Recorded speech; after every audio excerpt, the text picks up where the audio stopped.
가슴이 떨려와 자꾸 미안 네 앞에만 서면 জীবনে খারাপ ভালো দুটো দিকই থাকবে, কিন্তু কোনটা দিয়ে আমরা দিন শুরু করব সেটা সম্পূর্ণ নির্ভর করে ভগবানের উপরে, যিনি কৃপা করে আমাদের সামনে আরও একটা নতুন সুন্দর ও মিষ্টি সকাল উপহার দিয়েছেন। 예쁘게 말하고 싶었지만 গুড মর্নিং বন্ধুরা, welcome back to my channel. আমি সঞ্চিতা, ভারতবর্ষ থেকে মহানগরী কলকাতায় বাস করা তোমাদের বন্ধু সঞ্চিতা। তোমাদের ভালোবাসায় গড়ে ওঠা আমার ছোট্ট ডেইলি ব্লগ চ্যানেলের সঞ্চিতা সঞ্চয় নিয়ে উপস্থিত হয়ে গেছি তোমাদের সামনে। আশা করছি তোমরা দেশে ও দেশের বাইরে যেই প্রান্ত থেকে আমার এই ভিডিওটি দেখছো সবাই ভালো আছো, সুস্থ আছো আর সাবধানেও আছো। আমরাও বেশ ভালো আছি। আজ মঙ্গলবার আর বেলা সকাল 10টা, আর আমি নিয়ে চলে এসেছি তোমাদের কাছে আরও একটা নতুন ভিডিও। আশা রাখছি তোমরা শেষ পর্যন্ত আমার সঙ্গে থাকবে, আর যদি ভালো লেগে থাকে আমার ভিডিওটি তাহলে অবশ্যই আমাকে যাবার সময় একটা লাইক করে যেও।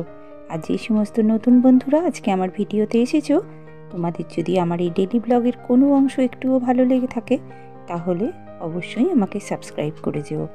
বরাবরের জন্য আমার পরিবারে থেকে যেও, তাহলে আমার ভালো লাগবে। আর একটা নতুন বন্ধু পেয়ে আমি সত্যিই খুব আপ্লুত হব। তো দেখো সকালবেলা উঠে পড়েছি, আর তোমাদের কাছে আমি কিন্তু একটা ভিডিওতে বলেছিলাম যে আমাদের বাড়ির সামনে যে পুকুরটা আছে সেই পুকুরে কিন্তু অনেক বড় বড় মাছ আছে। তা আমি কিন্তু আজ কথা রেখেছি, তোমাদেরকে কিন্তু সেই মাছগুলো আমি দেখিয়ে দিলাম। শুরুতেই আমি তোমাদের দেখিয়ে দিয়েছি মাছগুলো, দেখে নাও, কারণ সব সময় কিন্তু এদের দেখা যায় না, যেহেতু শীতের সময় ছিল আর ওরা কিন্তু গভীর জলের দিকে চলে গিয়েছিল। এখন যেহেতু একটু ঠান্ডাটা অল্প অল্প পড়ছে, মানে শেষের দিকে, সেই জন্য কিন্তু ওরা পাড়ের দিকে চলে এসেছে। আর আমি সেই মুহূর্তটা কিন্তু ধরে নিয়েছি, যেহেতু তোমাদের কাছে আমি কথা দিয়েছিলাম সেহেতু আজকে কিন্তু আমি তোমাদের দেখিয়ে দিলাম। বন্ধুরা, তোমরা যারা আমার পরিবারের বরাবরের মতো সদস্য এবং নতুন যে সমস্ত বন্ধুরা আমার আগের ভিডিও তোমরা দেখেছো, তারা জানো যে আমি ভীষণই আপসেট ছিলাম, আর তোমাদের নামগুলোও আমি নিতে পারিনি। তোমরা যারা কমেন্ট করেছিলে, মিষ্টি মিষ্টি কমেন্ট অনেকেই করেছো, সেগুলো আমি বলতেও পারিনি, মানে এতটাই আমি আপসেট ছিলাম। তোমরা হয়তো জানো যে আমার যারা আগের ভিডিও দেখেছো তারা নিশ্চয়ই জানো যে আমার মায়ের একটা অ্যাক্সিডেন্ট হয়েছিল, সেই জন্য আমি খুব আপসেট ছিলাম। তাই এখন মা একটু ভালো আছে, তাই তোমাদের সঙ্গে শেয়ার করছি।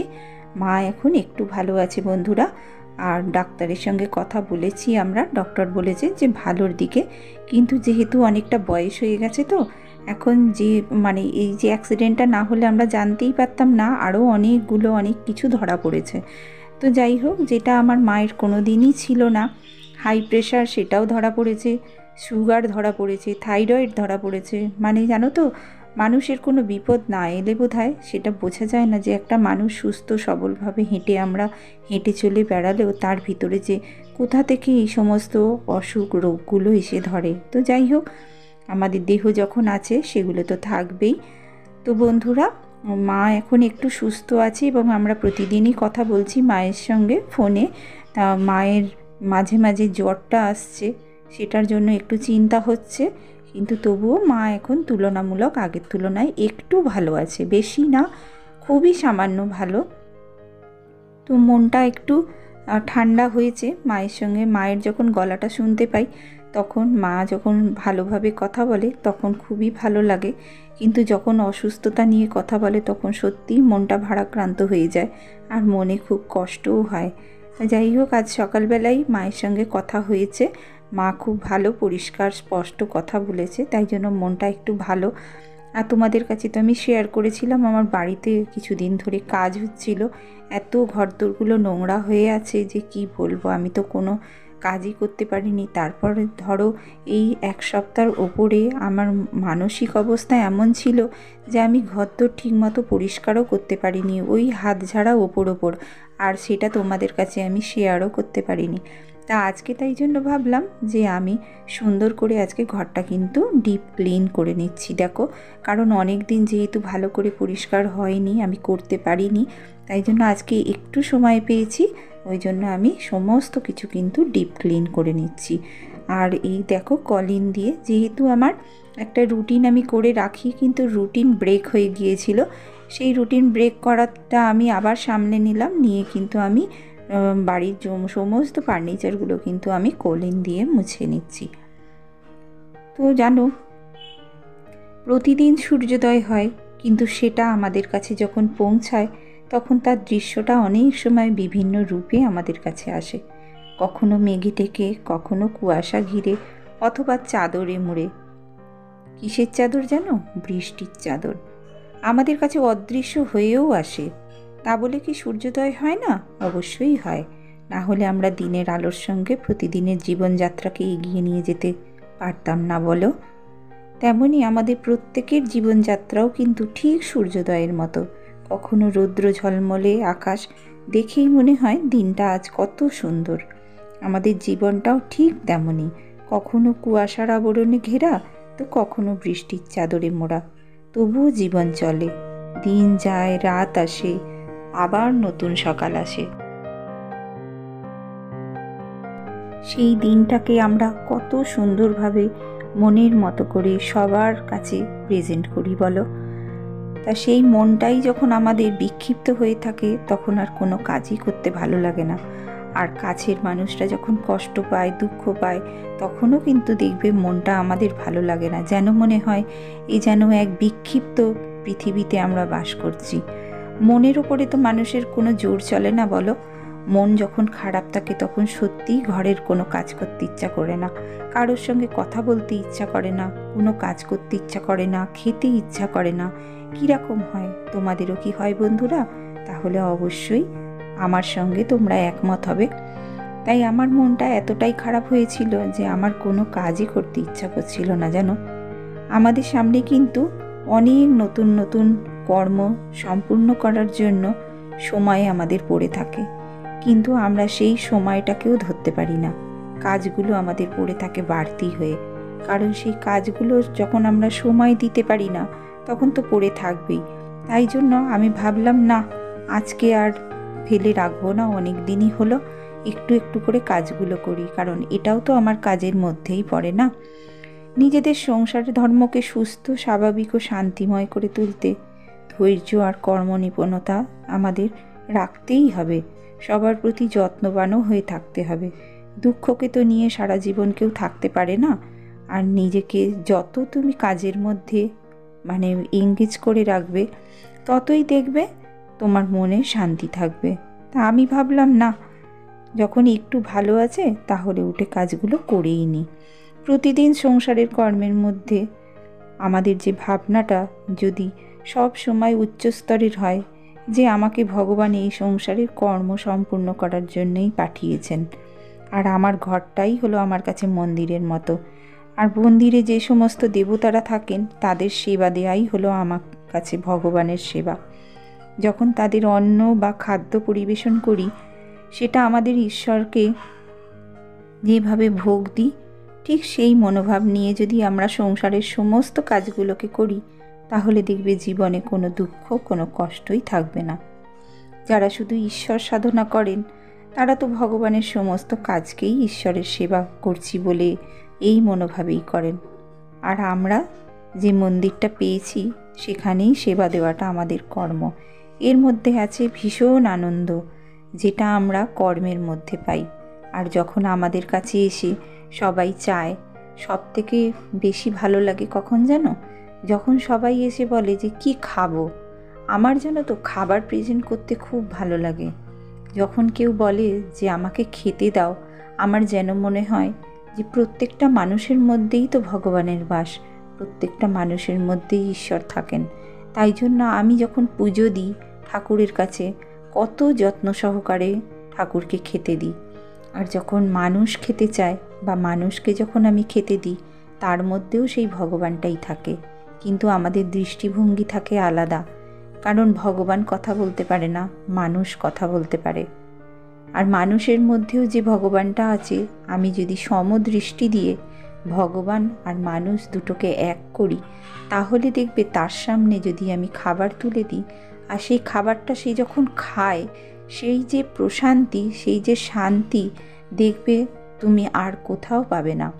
কোনো মানুষকে খেতে দিয়ে সে যদি নিশ্চিন্তে শান্তিতে সেই খাবারটা গ্রহণ করে, দেখবে তার মধ্যে তোমার কতটা আনন্দ, কতটা তোমার শ্রদ্ধা, সেটা কিন্তু তুমি বুঝতে পারবে। কোনো মানুষকে বন্ধুরা খেতে দিলে কোনো দিন অবহেলা করবে না, অবহেলা করে কাউকে কোনো দিন খেতে দেবে না। তাহলে জানো তো, তার মধ্যে যে ভগবান আছে সেও কষ্ট পায়। তো বন্ধুরা, অনেক গল্পই হলো, গল্প করতে করতে অনেক কথা তোমাদের সঙ্গে শেয়ার করলাম। কি জানো তো, আমার তো আর কথা বলার কেউ নেই, তাই জন্য মনে হয় তোমাদের কাছে শেয়ার করলে সেটা আমার মনে খুব শান্তি হয়। আর তোমরা যখন সুন্দর সুন্দর কমেন্ট করো, আর তোমরা যখন আমার সঙ্গে নানান রকম কথার মাধ্যমে আমার সঙ্গে যোগাযোগ করো, তখন কিন্তু আমার খুব ভালো লাগে যে যাক, আমার একটা পরিবার তো কি আছে, আমার আর একটা পরিবার তো আছে, সেখানে তাদের সঙ্গে আমি অনেকটা কথা বলে শান্তি হতে পারি।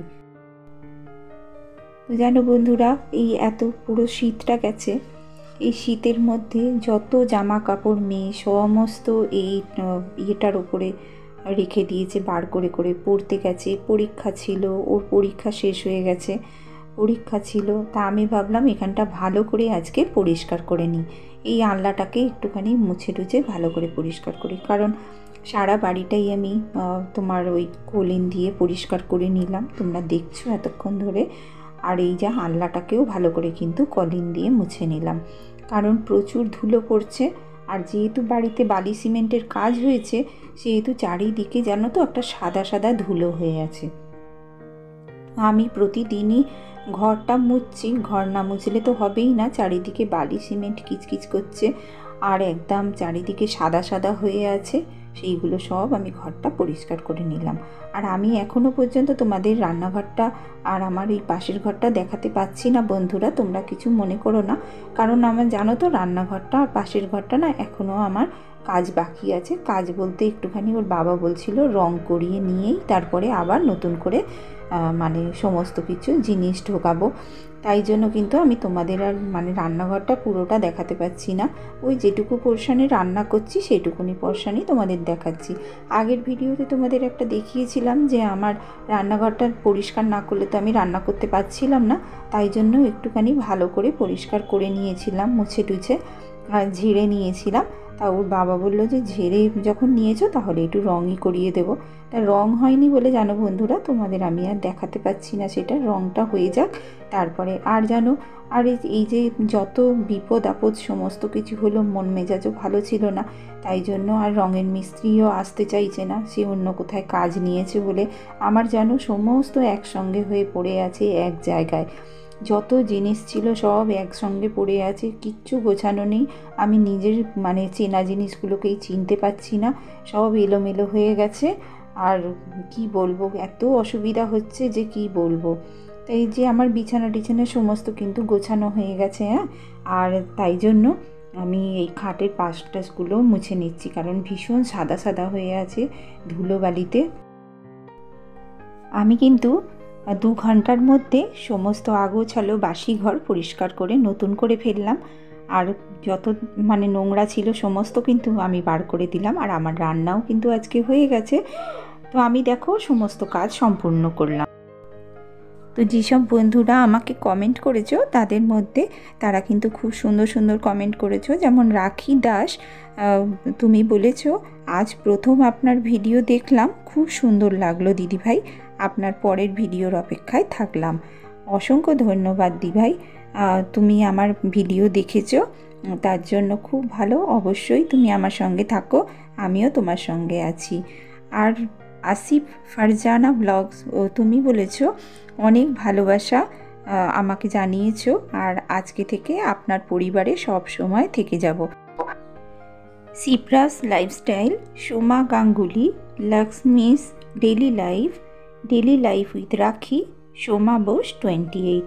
অসংখ্য ধন্যবাদ তোমাদের সবাইকে আমার ভিডিও দেখার জন্য, কমেন্ট করার জন্য। তোমাদের কমেন্ট পড়তে আমার ভীষণ ভালো লাগে। আর তোমরা আমাকে পরিবারে যদি একভাবে থাকো এবং আমাকে কমেন্ট করো, অবশ্যই আমি তোমাদের সঙ্গে থাকবো, তোমাদের সঙ্গে আছি এবং তোমাদের ভিডিও আমি নিয়মিত কিন্তু দেখি। তোমরা সেটা বুঝতে পারো না, অনেকের ভিড়ে হয়তো আমাকে হারিয়ে ফেলো। তো আজ ভিডিওটা এই পর্যন্তই রাখছি, নিয়ে আসছি আরও একটা নতুন ভিডিও। ততক্ষণ সবাই ভালো থেকো, সুস্থ থেকো, সাবধানে থেকো। দেখা হচ্ছে পরের ভিডিওয়। টাটা।